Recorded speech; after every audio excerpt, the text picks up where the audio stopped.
파트 5. 피 묻은 신문지. 최연소 총괄감독. 1. 상복 입은 미망인과 늑대들의 습격. 남편의 장례를 치른 후 공사 현장은 지옥 그 자체였습니다. 상복 차림의 미망인 31살의 양정미 사장이 사무실에 들어서자마자 깡패들이 들이닥쳤습니다. 깡패 보스인 독사가 비열한 웃음을 지으며 정미를 몰아세웠습니다. 어이, 양 사장. 남편도 갔는데 이제 그만 이곳 접으시지? 오늘부로 노약자랑 여자들 숙소부터 철거할 거야. 아직 슬픔이 채 가시지 않은 정미를 압박하며 그 무도한 위협은 점점 노골적이었습니다. 검은 상복 위로 드러난 정미의 하얀 목덜미와 공포에 질려 페르르 떠는 아담한 가슴은 짐승 같은 놈들의 비열한 욕정을 자극했습니다. 독사가 정미의 팔을 거칠게 낚아채며 희롱하듯 밀치자 정미는 힘없이 바닥에 쓰러졌습니다. 그 충격으로 짧은 치마가 말려 올라가 하얀 속살이 드러났고 독사는 음흉한 눈빛으로 다가와 손을 뻗었습니다. 정미는 수치심과 공포에 눈을 칠끈 감았습니다. 그 순간 우석이 나타났습니다. 그의 눈빛은 사나운 맹수 같았습니다. 그 더러운 손, 사장님 몸에서 떼라. 우석은 돌아가신 전 사장님과의 의리, 그리고 홀로 남은 정미를 향한 연민과 분노에 주먹을 꽉 쥐며 단호하게 놈들 앞을 가로막았습니다. 그리하여 우석의 저지로 정미는 위급한 상황을 모면할 수 있었습니다. 2. 전설의 시작. 신문지 한 장의 혈투. 우석은 검도 5단의 실력을 갖춘 진정한 무사도의 정신을 터득한 청년이었습니다. 약자들을 보호하느라 그의 온몸에는 고통과 매맞은 흔적이 훈장처럼 새겨져 있었습니다. 한동안 공사장은 순조롭게 운영되었습니다. 그러던 어느 날 독사가 노약자와 여성 숙소가 철거 대상이라는 거짓 명분을 내세우며 다시 들이닥쳐 행패를 부리기 시작했습니다. 정미가 겁먹은 표정으로 막아서자 놈들이 그녀를 밀쳤고 정미가 힘없이 바닥에 쓰러지면서 짧은 스커트 치마가 위로 올라가 순백색의 속옷이 보였습니다. 독사가 이를 멍하니 바라보고 있는 사이 정미가 손으로 몸을 가리려 하니 독사가 다가가 손을 제지하며 좀 더 보려고 했습니다. 그 순간 우석이 나타나 정미의 앞을 단호하게 가로막았습니다.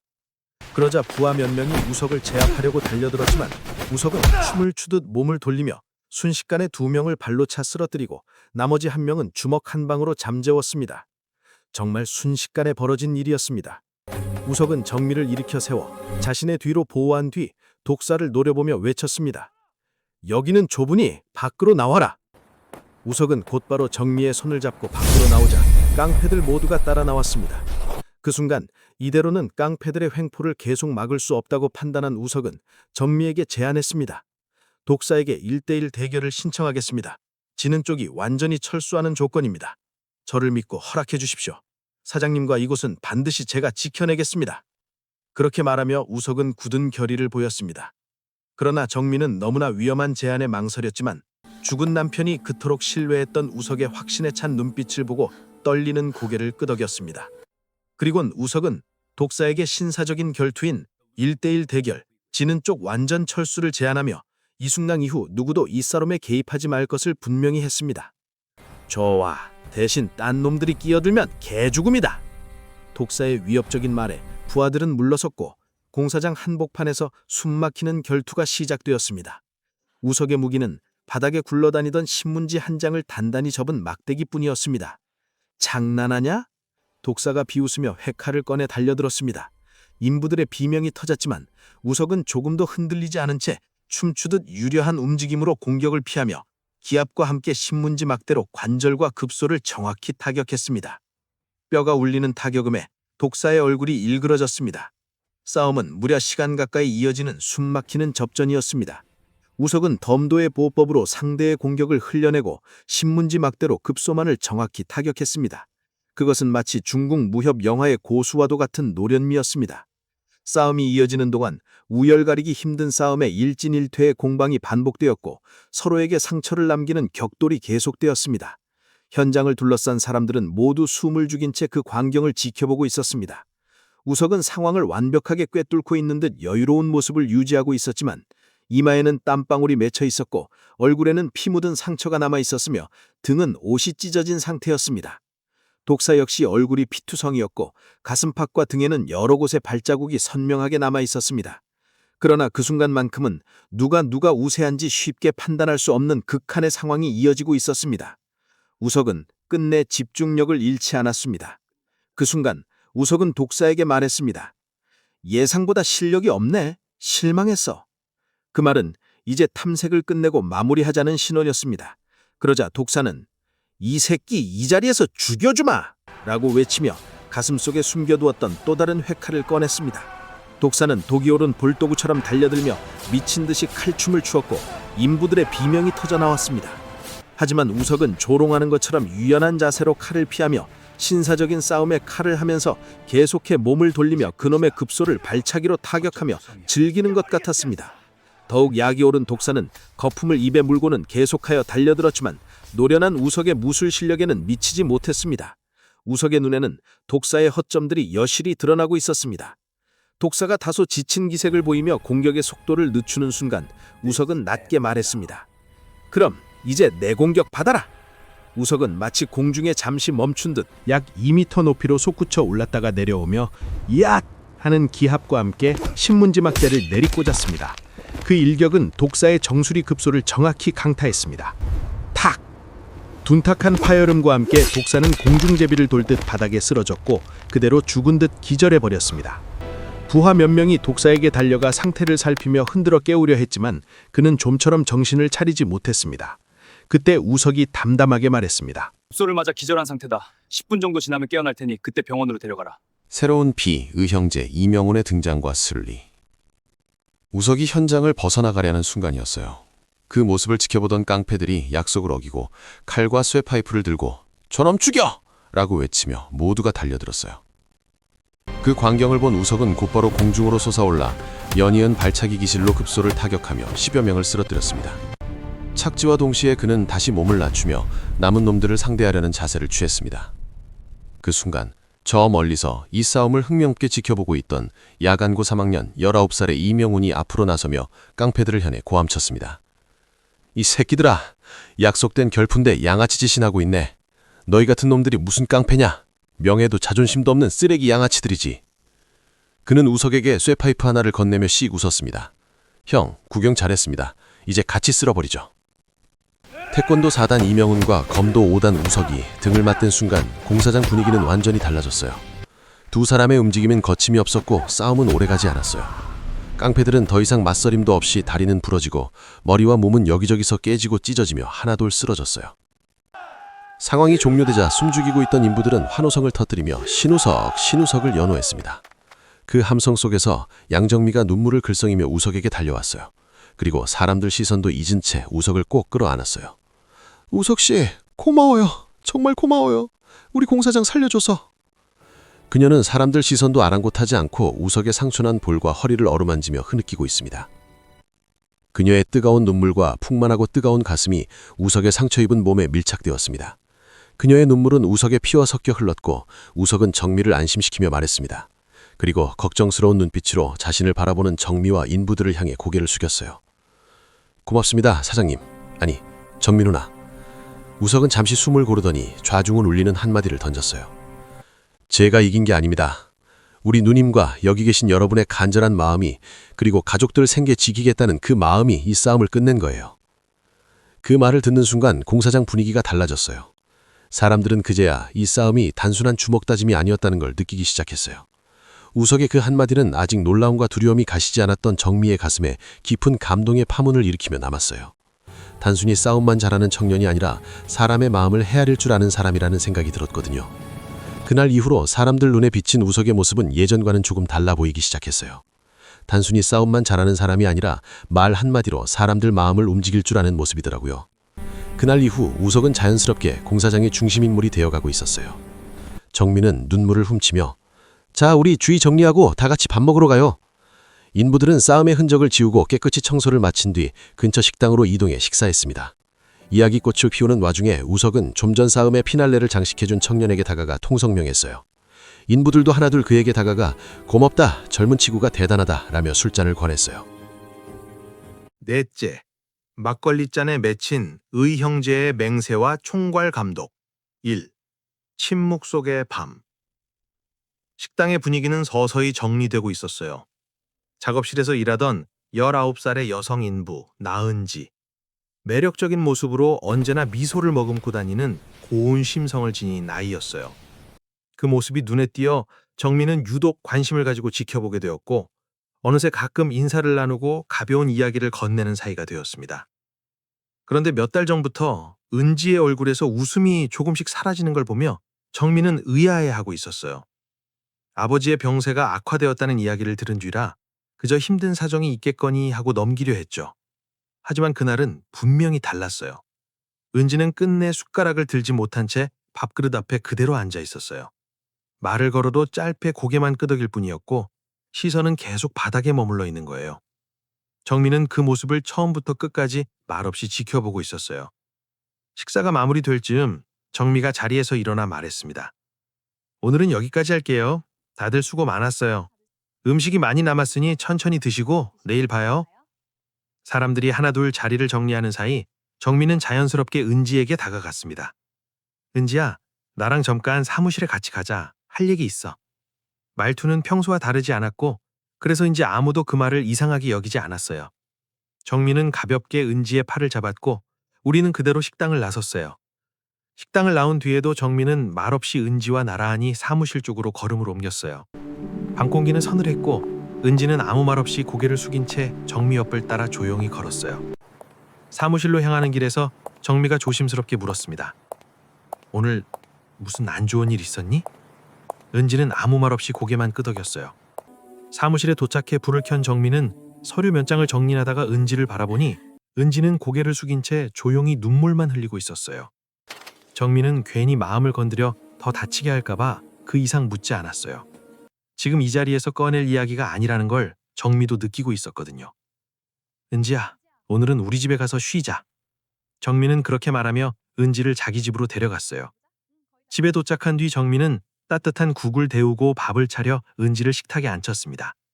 배고프지? 조금이라도 먹자. 그러나 은지는 숟가락을 들지 못한 채 컵만 만지작거리며 식탁에 앉아 있었어요. 은지는 여전히 말이 없었어요. 잠시 침묵이 흐른 뒤 정미가 먼저 자신의 이야기를 꺼냈어요.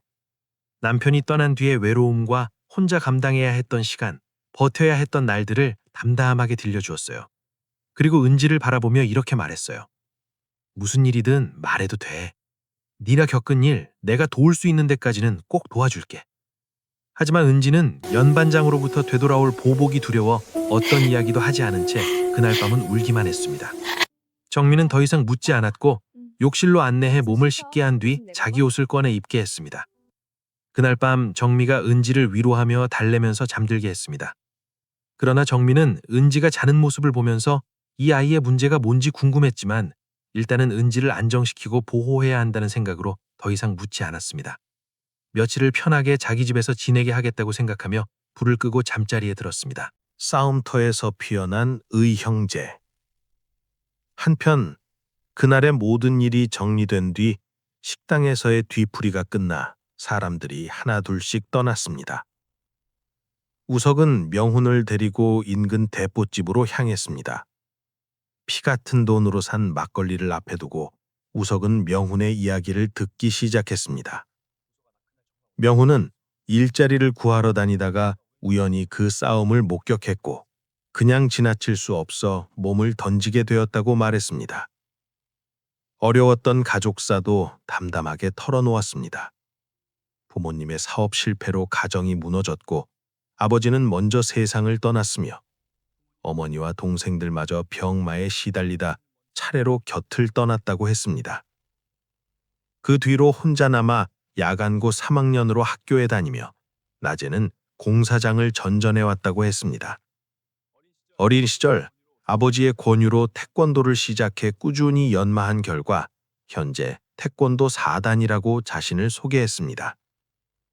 혈혈단신으로 살아남기 위해 낮에는 공사장을, 밤에는 학교를 오가며 살아온 19살의 명훈은 우석에게는 자신의 또 다른 모습을 떠올리게 했습니다. 우석은 뜻밖의 좋은 후배를 만났다며 지금 지내는 곳을 물었습니다. 명훈은 지하 단칸방 월세라고 했고 그곳이 우석의 숙소와도 멀지 않다는 것을 알게 되었습니다.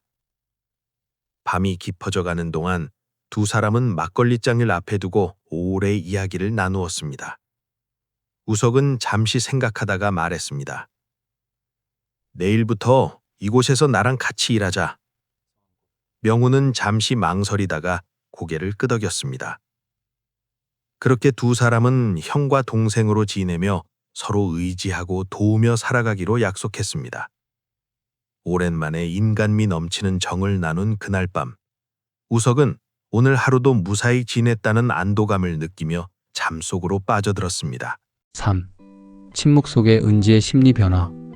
다음날 아침 공사장은 여느 때와 다르지 않게 하루를 시작하고 있었어요. 정민은 사무실에 먼저 도착해 서류를 정리했지만 마음만큼은 자꾸 집으로 향하고 있었어요.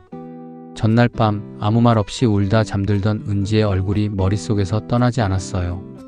정민은 더 이상 묻지 않기로 한 자신의 선택이 옳았는지 생각하며 왜 은지는 끝내 입을 열지 못하는가, 말하지 못하는 이유가 무엇인지 궁금해했어요. 잠시 후 우석이 명훈을 데리고 사무실로 들어왔습니다. 우석이 인사하며 말했습니다. 사장님, 오늘부터 같이 일할 친구입니다. 제 의형제 같은 녀석입니다. 정민은 명훈을 바라보며 고개를 끄덕였어요. 그래요, 잘 왔어요. 여기서는 서로 돕고 버티는 게 제일 중요해요. 이제 든든한 두 청년이 함께하게 됐으니 공사 현장을 위협하던 깡패들의 위험도 한결 줄어들 거로 생각해요. 정민은 잘 부탁한다는 말을 전하며 앞으로 함께 힘을 모아 열심히 일해보자고 덧붙였어요. 명훈은 짧게 고개 숙여 인사하며 형과 함께 열심히 하겠습니다. 잠시 침묵이 흐른 뒤 우석이 정미를 바라보았어요. 우석은 정미의 표정을 보고 조심스럽게 무슨 일이 있으십니까? 하고 물었어요. 정미는 잠시 망설이다가 은지의 이야기를 꺼내니 우석과 명훈의 시선이 동시에 정미에게 향했어요. 어제 은지가 너무 이상해 집에 데려갔는데 아직은 아무 말 없이 울기만 하고 있어서 걱정돼요.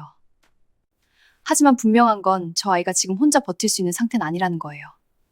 우석은 말없이 고개를 끄덕였습니다. 정미가 은지는 오늘 내 집에서 쉬게 했으니 작업 책임자에게 급한 일로 내가 부산에 이번 주말까지 출장 보낸 것으로 처리하라고 전해줘요. 그리곤 두 사람에게 사무실을 지키며 일 처리를 부탁하고 자신은 일이 있어 내일 오겠다고 말한 뒤 사무실을 나섰습니다. 그 길로 정민은 은행에 들려 50만 원을 찾은 뒤 어젯밤 한창 멋을 부리며 지낼 나이임에도 낡은 스타킹과 다 헐어진 옷을 입고 있던 은지의 모습이 떠올라 곧바로 백화점에 들렀습니다. 정민은 매장 여직원의 추천을 받아 은지의 예쁜 팬티 10장과 19살의 어여쁜 아가씨에게 어울릴 만한 블라우스와 브래지어, 예쁜 치마를 각각 2벌씩, 그리고 평범해 보이는 일상복 2벌과 스니커즈 운동화까지 함께 샀습니다. 집으로 돌아오는 길 내내 마음속에서는 수십 번의 질문이 맴돌았지만 더 이상 은지에게 묻지 않기로 했습니다. 집에 도착하자 은지는 전날보다 조금은 진정돼 보였으나 여전히 피곤해 보이고 두려움에 불안한 모습으로 거실 소파에 눈물 자국으로 얼룩진 얼굴로 잠들어 있었어요. 그 모습을 본 정민은 한동안 그 자리에 멈춰 서 있었어요. 아무 말 없이 가볍게 숨을 고른 뒤 백화점에서 사온 쇼핑백들을 조심스레 소파 옆에 내려두고 안방으로 들어가 편안한 실내복을 입고 거실로 나오자 은지가 깨어나 앉아 있었어요. 괜찮니? 은지야, 뭐 좀 먹자. 라 하며 정민은 냉장고로 가서 과일과 주스, 간식을 들고 와 테이블 위에 놓고 은지 옆에 자연스럽게 앉았습니다. 간식을 은지에게 건네며 일상의 평범한 이야기들을 이어갔어요. 그러다 자신의 19살 무렵 이야기를 꺼내며 그때는 나도 너만큼 예뻤고 고운 피부와 아름다운 곡선미의 몸매로 젊은 남자들한테 데이트 신청을 자주 받았어. 라고 말했어요. 지금도 이만하면 괜찮지? 하고 웃으며 가슴을 살짝 앞으로 내밀어 보이자 은지는 저보다 더 좋아요. 라며 웃었어요. 그러자 정민은 웃으며 그럼 너랑 한번 비교해보자. 라고 농을 건넸습니다. 둘이 함께 웃으며 시간을 보내는 동안 조금씩 은지의 마음이 편안해지는 모습이 보였어요. 그 모습을 본 정민은 이제 맛있는 저녁을 해먹고 편하게 쉬자고 말했어요. 오늘은 그냥 이렇게 시간을 보내자는 뜻이었어요. 식사 이야기를 나누다 보니 분위기는 한결 부드러워졌고 오늘 밤 함께 샤워하며 누가 더 몸매가 좋은지 또 누가 더 매력적인지 보자. 정말? 그럼 한번 해보자. 장난스러운 말투로 농을 했어요. 그 말에 은지는 처음으로 사장님 대신 언니라고 불렀고 그 한마디가 두 사람 사이의 거리를 조금 더 좁혀주는 것 같았어요. 저녁을 함께 맛있게 먹은 뒤 정민은 낮에 산 옷들 가운데 예쁘게 포장된 속옷은 따로 두고 나머지 옷들을 은지에게 건네며 은지야, 이 옷들 너 주려고 산 거야. 지금 바로 입어봐. 정말 고마워. 예쁘다. 한번 입어볼게. 은지는 놀라며 이런 건 처음 본다며 아주 비싼 것 같다고 말하며 언니 고마워요 하고 눈시울을 붉혔어요. 그러자 정민은 내 나이에는 이런 옷도 입어봐야 한다며 얼마나 예쁜지 보게 어서 입어봐. 그러자 은지는 그 자리에서 옷을 갈아입고는 언니, 나 어때요? 하며 장난스럽게 포즈를 취했습니다. 정민은 아주 잘 어울린다며 이제 이대로 잠깐 산책하러 가자며 일어서 은지의 손을 잡았어요. 현관 앞에서 낮에 산 운동화를 내밀며 이거 신고 가자라고 했어요. 시원한 밤바람을 맞으며 집 근처 공원 산책길을 걸으면서 여러 이야기를 나누지만 두 사람 모두 은지의 현재 상태에 대해서는 언급하지 않았어요. 정민은 말없이 걷는 이 시간이 끝나면 이 아이에게 지금 필요한 건 위로가 아니라 책임질 어른의 분명한 방향 제시라는 생각을 하며 은지를 바라봤어요. 4. 정미의 권유. 잠시 후 근처 카페에 들러 차 한 잔을 마시며 정민은 현재 공사장에서 벌어지는 이런저런 이야기를 들려주었고 앞으로도 오래도록 자신과 함께 일해보자고 말했어요. 정민은 지금 내게 필요한 건 내가 할 수 있는 한 모두 지원할 테니 낮에는 여기서 일하고 밤에는 학원에 등록해 대학 입시 공부하라 했어요. 학원비와 도서비는 자신이 지원할 테니 걱정하지 말고 내 집에 방이 여러 개 있으니 들어와 함께 지내며 공부하라고 굳은 표정으로 말했습니다. 그리고 당분간은 오전에만 나와 3시간 정도 일하고 집에 가 공부에만 집중하라고 거듭 말했습니다. 학원 생활이 적응되면 종합반으로 옮겨 여기 현장 일은 그만두고 공부에만 전념하게 사무직으로 옮겨 출근하지 않는 재택근무로 바꿔주겠다고 했어요. 그러면 집에서 공부하다가 휴식 시간을 이용해 일주일에 간단한 서류 정리 몇 가지만 처리하면 된다고 덧붙였습니다. 아마 월급은 지금보다 2배 정도 될 거라고 정민은 말했습니다. 그러자 은지는 언니, 어떻게 제가 그럴 수 있겠느냐며 미안한 마음을 감추지 못했습니다. 그러자 정민은 그러니 걱정하지 말고 공부를 열심히 해서 좋은 대학에 합격하는 걸로 보답하라며 은지를 바라봤습니다. 정민은 은지의 눈을 보며 조용히 말을 건넸습니다. 내가 널 좀 알아봤는데 너는 고등학교 때까지 전교 1위를 놓치지 않았고 심성도 착한 데다 IQ가 140의 수재라는 이야기를 들었다. 또 집안 사정 때문에 대학을 포기했다는 것도 너의 고등학교 담임 선생님에게서 직접 들었다. 그러니 아무 말 말고 여기서 주말까지 편히 쉬면서 잘 생각해. 숙소도 정리하고 토요일 낮에 내 짐 정리해서 모두 가지고 와. 그땐 우석 씨와 명훈에게 너의 숙소로 가게 해서 함께 가져오게 금요일에 부탁해 둘 테니 아무 말 말고 내 말 들어. 내가 지금은 이렇지만 몇 년 후에 기업으로 사업 확장할 거다. 이건 미리 인재 확보를 위한 선투자야. 그러니 대학은 경영학 분야로 목표를 정하고 공부나 열심히 해. 다음에 내가 만들려고 하는 회사에서 넌 중요한 역할을 하게 될 거니 지금 내 말 명심해. 알았니? 오늘이 화요일이니까 대답은 목요일까지 해. 단 대답은 하나인 예 알겠습니다. 뿐이다.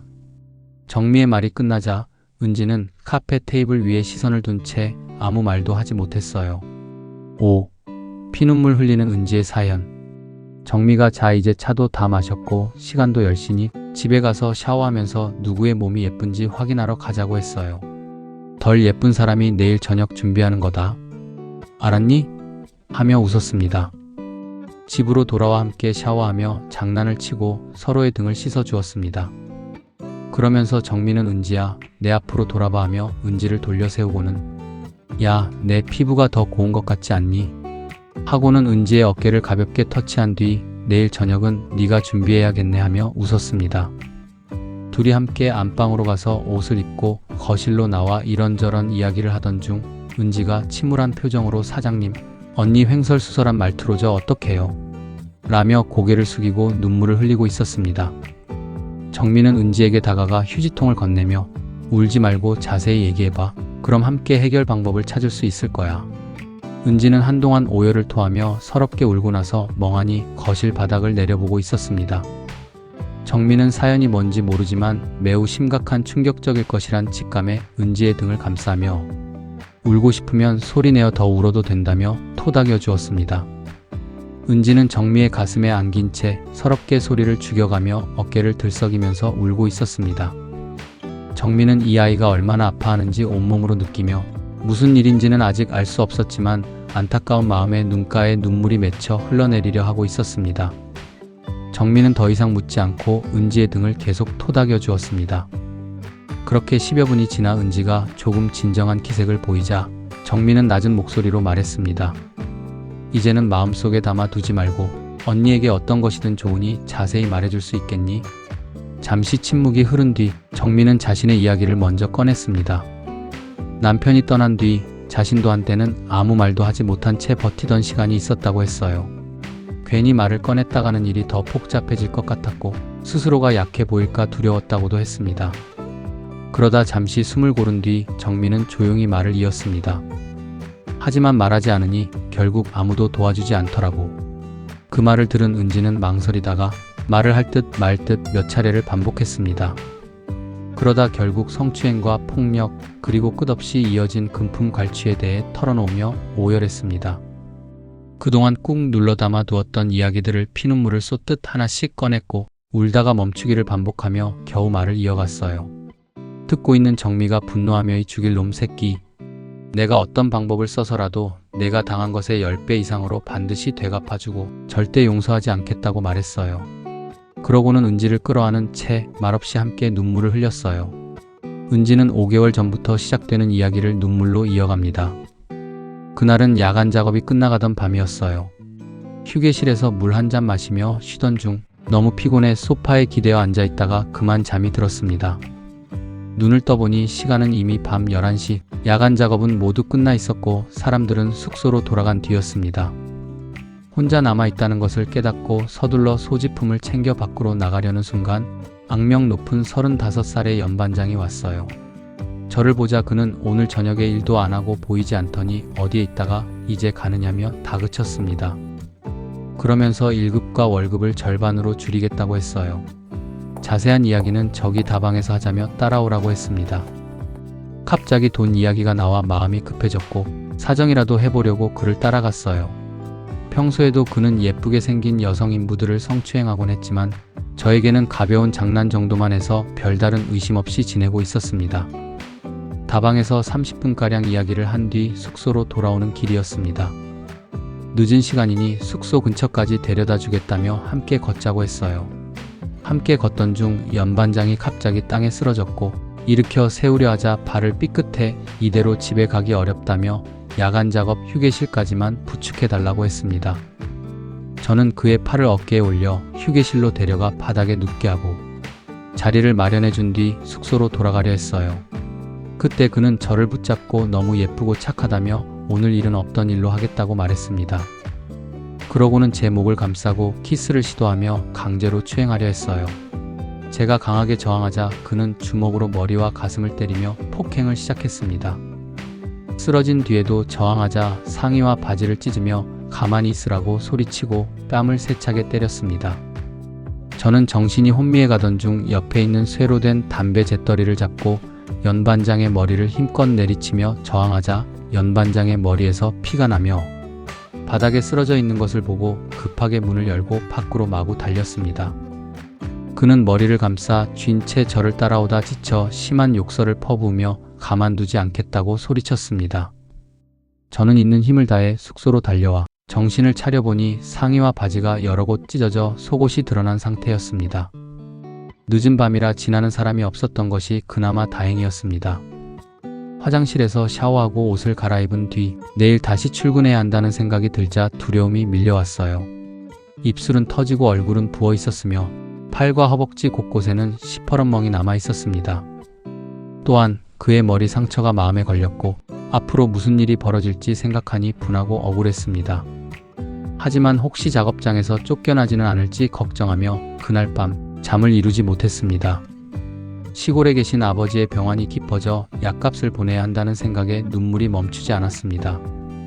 다음날 아침 약국에서 소독약과 연고, 마스크를 사서 치료하고 상처를 가린 채 1시간 늦게 작업장에 출근했습니다. 동료 여성들은 얼굴이 왜 그러냐며 걱정했고 그날 연반장은 몸이 아파 결근했다는 소식을 전해주었습니다. 하루라도 연반장을 보지 않게 된 것이 그나마 다행이었습니다. 그러나 며칠 뒤 연반장이 다시 출근하면서 상황은 달라졌습니다. 그는 머리 상처 사진을 보여주며 치료비를 요구했고 폭언과 협박을 시작했습니다. 교묘한 수법으로 저를 몰아붙이며 특히 야근이 있는 날이면 일부러 늦게까지 남게 했습니다. 엉뚱한 일을 시켜 밖으로 불러낸 뒤 추행하고 치료비 명목으로 돈을 요구해 어쩔 수 없이 건네게 했습니다. 이런 일이 반복되며 당장이라도 일을 못하게 할 수 있다는 협박했습니다. 그때마다 저는 시골의 부모님과 아버지의 약값이 걱정돼 오히려 미안하다고 빌기도 했어요. 그런 약점을 알아챈 그는 더욱 노골적으로 위협과 성추행을 일삼았습니다. 머리가 아직 매우 좋지 않아 수술해야 할지도 모른다며 돈을 빌려달라고 요구했고 그 돈을 빼앗아 가는 일을 반복했습니다. 그는 마치 그 상황 자체를 즐기는 듯 보였습니다. 월급날이면 연반장은 제 월급을 가로채 절반만 남겨두었습니다. 병세가 날로 악화하는 아버지의 약값을 보내고 나면 지갑에 남아있던 몇천 원마저 빼앗겼어요. 텅 빈 지갑으로 한동안 끼니를 굶으며 지내기도 했어요. 이런 굴욕스러운 상황에서 벗어나기 위해 저는 그의 비위를 맞추듯 조심하며 친절하게 대해보기도 했어요. 그러나 그럴수록 그는 늦은 밤마다 다방으로 불러 폭언을 퍼붓고 돈을 요구했어요. 돈이 없다고 하면 이번 달까지만 일하게 될 것이고 다음 달에는 다른 여성을 쓰겠다고 협박했어요. 그 말은 저에게 가장 위협적인 말이었습니다. 다른 방법을 찾을 수 없었던 저는 피눈물을 흘리며 아버지의 수술비를 마련하려고 1년 동안 부어오던 은행 적금마저 해지해 주었어요. 때로는 야간 작업 중 아주 사소한 실수라도 있는 날이면 그는 그걸 핑계로 퇴근 후 다방으로 오라고 했습니다. 그곳에서 돈을 요구하고 욕설과 협박을 퍼부은 뒤 숙소로 돌아오는 길에는 밤이 늦었다는 명분으로 따라오며 갖은 성추행을 일삼았어요. 제가 저항할수록 그 행위는 오히려 더 심해지고 있었습니다. 더욱이 사흘 전에는 다음 토요일에 자신과 함께 1박 2일 여행을 강릉으로 가자고 했어요. 그날 돈 10만 원을 가져오지 않으면 퇴사시키겠다고 노골적으로 협박했습니다. 이제 더 이상 줄 돈도 없는 저는 거듭되는 폭행과 폭언 앞에서 어떻게 버텨야 할지조차 모르겠어요. 그러면서 그는 예전에 자기 말에 응하지 않아 퇴사시켰다며 여성 작업 인부 5명의 이름을 하나씩 늘어놓았어요. 그중 2명은 저와 함께 일하던 친구들이었어요. 아직 몸은 더럽혀지지 않았지만 너무 지치고 두려워 죽고 싶지만 시골의 부모님 생각에 저는 아무 말도 하지 않고 버티기만 하면 언젠가는 괜찮아질 거로 생각했어요. 하지만 침묵할수록 그의 요구는 오히려 하나씩 더 늘어났어요. 은지의 말은 중간중간 끊기며 끝내 말을 잇지 못하고 울음을 터뜨렸습니다. 정민은 아무 말 없이 휴지를 건네고 은지의 어깨를 감싸 안았습니다. 두 사람은 그렇게 한동안 말없이 앉아 있었습니다. 정민은 이 이야기를 듣는 순간 더 이상 위로만으로 끝낼 수 없다는 걸 분명히 깨달았습니다. 육피눈물의 진실, 보호와 응징의 시작, 정미의 결단. 이런 은지의 기막힌 사연을 듣던 정미 역시 얼굴에 흘러내리는 눈물을 휴지로 닦으면서 분노했습니다. 은지를 애처롭게 끌어안고 말없이 등을 쓸어내리며 함께 울기도 했습니다. 울음이 잦아들자 정미가 차분한 목소리로 강력한 의지의 말을 했습니다. 이 일은 여기서 끝낼 수 있는 일이 아니고 혼자서는 해결할 수 없는 일이야. 정미가 겨우 은지를 진정시키면서 밤새워 위로해주고 해결책을 찾아서 응징할 테니 지켜보라고 말했습니다. 다음날 아침 정미는 은지에게 말했습니다. 오늘은 작업장에 나오지 말고 여기서 쉬어. 나머지는 내가 처리할게. 잠시 후 정미는 감정을 추스르고 사무실로 향했습니다. 책상 위에 쌓인 서류를 하나씩 챙기며 연반장의 연락처와 주소를 다시 확인하고 있었습니다. 그때 우석이 명훈을 데리고 들어왔습니다. 우석은 정미의 얼굴에 분노와 슬픔이 동시에 묻어있는 것을 보고 조심스럽게 이유를 물었습니다. 그러자 정미는 은지에게 있었던 일을 자세히 이야기하며 우석과 명훈에게 함께 해결책을 마련해달라고 부탁했습니다. 그 이야기를 듣고 있던 우석과 명훈의 얼굴은 분노로 붉게 달아올라 있었습니다. 우석은 잠시 생각하다가 곧 연반장이 출근할 테니 불러 따져 묻고 그동안 갈취한 돈을 모두 받아낸 뒤 반드시 응징해 내쫓겠다고 정미에게 말했습니다.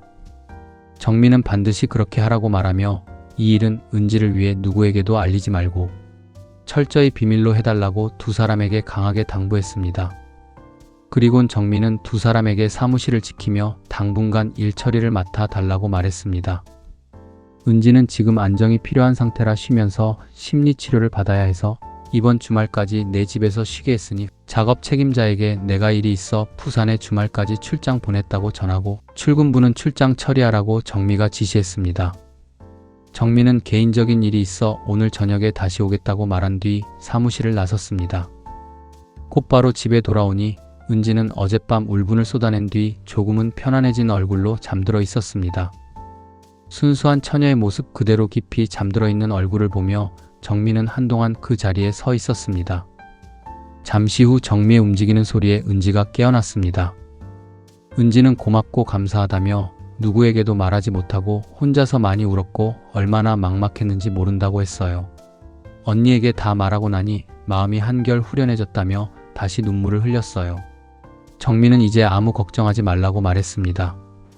그놈은 오늘 우석에게서 심각한 보복과 응징을 당하고 내게서 갈취한 돈은 며칠 안에 모두 돌려받게 될 거라고 했습니다. 오늘부로 그놈은 이 공사장에서 쫓겨났고 서울의 어느 공사장에도 다시는 발을 붙이지 못하게 조치할 거라 말했습니다.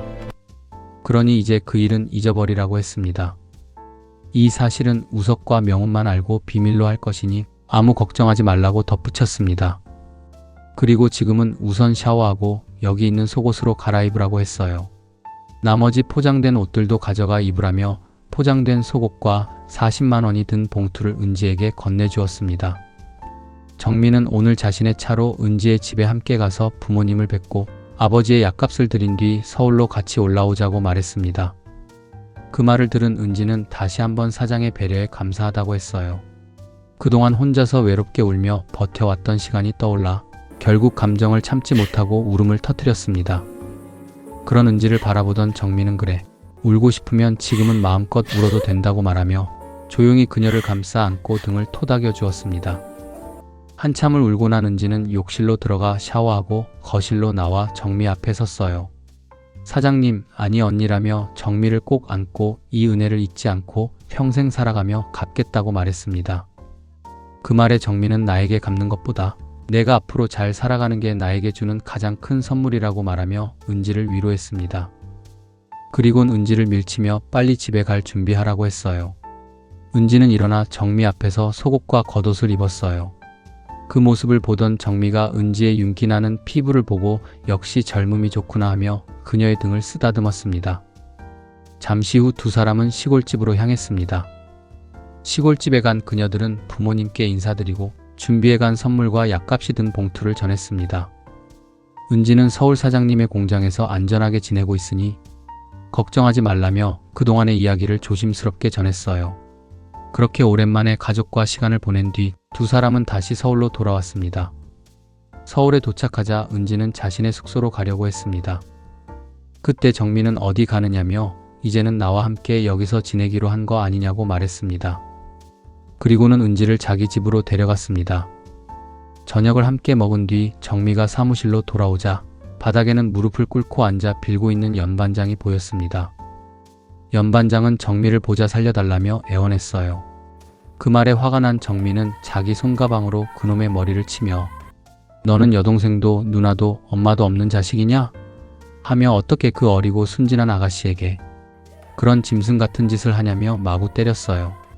우석이 응징은 우리가 두고두고 할 것이니 사장님은 우리가 이놈을 어떻게 보복 응징하는지 지켜보라며 그녀의 팔을 잡으며 만류했어요.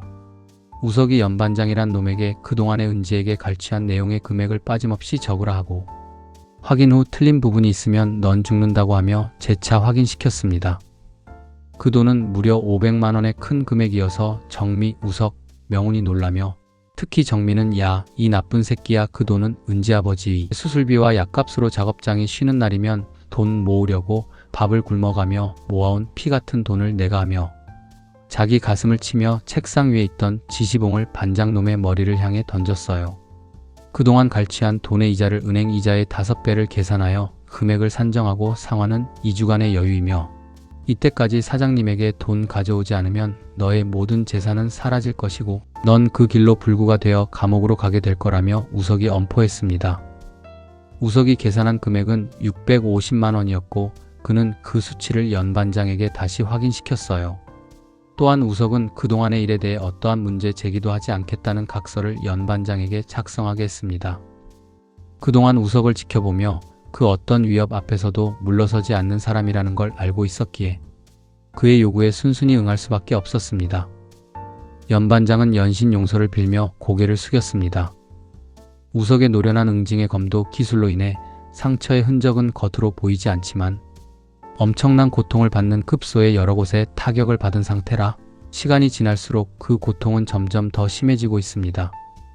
그날 밤 정민은 공사장의 운영 계획을 구상하고 있었습니다. 7 공사장의 최연소 총괄 감독 탄생.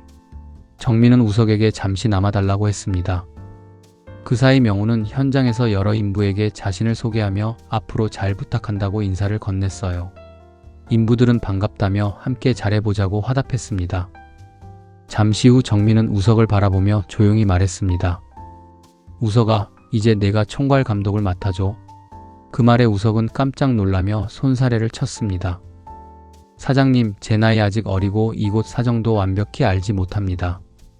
저에게는 무리입니다. 그러나 정미의 표정은 절박했습니다. 아니야, 너라면 할 수 있어.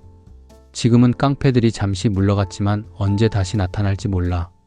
거래처 사람들은 나를 여자라고 무시하고 괴롭히고 있어. 이젠 정말 힘들다. 내가 내 방패가 되어줘. 정미의 간곡한 부탁에 우석은 한동안 말이 없었습니다. 그러다 깊게 숨을 고른 뒤 결국 고개를 끄덕였어요. 그렇게 우석은 그날부터 22살의 나이에 A구역 재개발 공사장의 최연소 총괄 감독이 되었습니다. 낮에는 서류 업무를 처리하고 거친 현장에서는 갑질하는 거래처와 깡패들을 상대했습니다. 밤에는 명훈에게 현장을 맡긴 뒤 대학에서 경영학을 배우며 우석은 미래의 CEO로서 자질을 키워나가기 시작했습니다. 그날 이후 공사장의 공기는 분명히 달라지기 시작했습니다. 팔환상의 미녀 장미경 무술 고수 등장. 그러나 연반장은 끝까지 물러설 생각이 없었습니다. 오히려 그는 우석을 향한 보복을 준비하고 있었습니다. 그리고 약속한 날짜가 되자 연반장은 돈은 가져오지 않은 채 돈으로 매수한 악랄하기로 소문난 깡패 5명을 데리고 나타나 우석을 공사장 운동장으로 나오라고 고함을 질렀습니다. 우석과 명훈이 모습을 드러내자 우석이 낮게 물었습니다. 돈은 가져왔어. 연반장은 비웃듯 웃으며 말했어요. 돈은 무슨 돈이냐고. 그러더니 뒤로 한 걸음 물러서며 데려온 깡패들을 가리켰습니다. 저 두 놈 처리해. 그 순간 우석의 얼굴이 굳었습니다. 너 끝까지 인간이길 포기했구나. 우석은 이를 악물고 말을 이었습니다. 이놈들부터 끝내고 나서 내가 치를 값이 뭔지 제대로 알려주지. 너는 오늘 내 모든 재산이 압수될 거고 불구가 되어 한강 물에 던져지게 될 거다. 난 응징은 확실히 한다는 게 내 신조이다. 말이 끝나기도 전에 회칼을 든 깡패들이 달려들었습니다. 5대2의 싸움으로 쇳소리와 고함이 뒤섞였고 소란을 들은 정미가 사무실 밖으로 나와 숨을 삼킨 채 상황을 지켜봤어요. 이 싸움은 쉽게 끝날 성질의 것이 아니었습니다. 악랄하기로 소문난 자들이었고 우석과 명훈은 서로의 움직임을 짧은 신호로 맞추며 한 수 한 수를 신중히 검법을 쓰며 이어갔습니다. 하지만 칼을 든 깡패들과 맨손의 싸움이어서 서로가 많은 타격을 입어가며 일진일퇴를 거듭했습니다. 무려 2시간에 걸친 긴 싸움이 이어지면서 양쪽 모두의 피로와 상처는 점점 깊어졌습니다. 싸움이 이어질수록 상황은 점점 더 위험해지고 있었습니다. 이때 우석의 검도 수련 도장에서 알게 된 후배 21살의 장미경이 모습을 드러냈습니다. 뛰어난 미모와 몸매, 키 165cm의 탄력 있는 육체미로 검도장, 남자 수련생들 사이에서는 환상의 아가씨로 불리던 인물입니다. 타고난 운동 감각과 지력으로 검도 5단의 실력자로 도장에서는 우석을 제외하고는 상대가 없는 고수였습니다. 온화한 미소를 지녔지만 중국의 전통 무예까지 전수받은 한국에서는 보기 드문 무도의 겸양을 갖춘 달인입니다. 현재 S대 컴퓨터공학과 2학년으로 외교관인 아버지를 따라 미국, 영국, 프랑스, 독일에서 유년기를 보냈고 영어, 프랑스어, 독일어, 라틴어에 능한 우수한 두뇌의 학생입니다. 현재 아버지는 프랑스 대사로 재직 중입니다. 남동생은 미국에서 대학을 다니고 부모님은 프랑스 대사관저에 머물고 있어 서울에서는 혼자 지내며 학업과 수련에 몰두하고 있습니다. 그리고 유독 우석을 따르고 좋아합니다. 초여름 날씨에 짧은 미니스커트를 입은 장미경은 검도장 사부가 전한 메시지를 가지고 현장에 왔어요. 한동안 싸움을 지켜보는 장미경은 참다 못해 미소를 머금고 말했어요. 어이 거기 회칼든 머저리들 여기가 시장통 횟집이냐? 그리고 재킷 상의를 벗어 정미에게 잠시만 부탁합니다. 라고 하며 건넨 뒤 천천히 그들 앞으로 다가가자 모두가 싸움을 멈추고 그녀를 바라봤습니다. 특히 우석이 미경아, 어쩐 일이야? 위험에 나가 있어 라고 말하자 깡패 두 놈이 미경의 미모를 보고 웃으며 다가왔어요. 예쁘게 생겼네 하며 한 녀석이 그녀의 얼굴에 손을 살짝 얹고 너 잠시만 저기 나가 기다리고 있어. 이놈들 처리하고 맛있는 건 먹으러 가자고 했어요. 다른 한 놈은 그녀의 뒤로 가서 몸매를 훑어보며 엉덩이를 터치하고는 야 멋있다 하고 웃었어요. 그때 우석이 형, 저 아가씨 누구야? 위험하지 않을까 하고 묻자 우석이 글쎄 두고 보자며 내가 다니는 검도장 후배 고수야 한다. 그 순간 미경은 그 두 놈을 보며 야 너희들 이 예쁜 숙녀에게 무슨 무례한 짓이야 하며 한 발을 높이 들어 앞에 있는 놈의 머리에 내리찍었어요. 이어 몸을 회전하며 솟아올라 양발로 몇 군데 급소를 연속으로 가격하자 두 놈은 땅바닥에 물고기가 퍼덕이듯 몸을 부르르 떨면서 기절해 버렸어요. 이 모습을 보던 깡패 고참이 너희 둘 전연 잡아와 하며 자신의 긴 회칼을 한 놈에게 건넸어요. 그러나 미경은 그 모습을 보며 싱긋 웃기만 하고 오빠하며 서류 뭉치를 우석에게 던지며 사부님이 오빠한테 주래. 우석은 서류 뭉치를 한 손으로 받아서 보지도 않고 바닥에 놓으며 여차하면 달려갈 자세로 미경만 주시했어요.